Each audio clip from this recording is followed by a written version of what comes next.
matagumpay na ipinatupad sa ilalim ng Pinag-Aywan Iti Kailian Program ng RMF-15 sa Mountain Province ang Bindnadang Cordillera Project sa Baucong Mountain Province. Nakibalita dyan si Patrolwoman Lizelle Digman.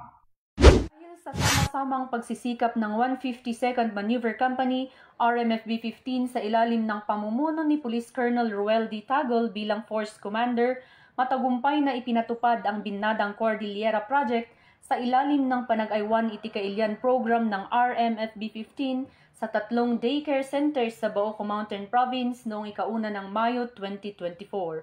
Tampok sa aktibidad ang pagbibigay ng mga school supplies sa 49 na mag-aaral mula sa iba't ibang paaralan ng nasabing lugar.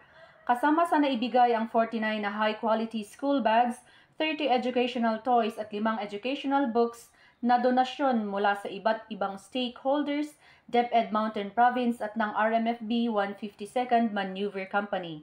Naging posible ang aktibidad sa pamamagitan ng aktibong partisipasyon ng mga magulang, mag-aaral, guro at ng Bauco LGU. Ang pangkalahatang layunin ng proyektong ito ay upang matugunan ang mga pangunahing pangangailangan ng malalayong komunidad na may pagtugon sa pagpapabuti ng pangkalahatang kapakanan at mga oportunidad sa edukasyon sa rehiyon.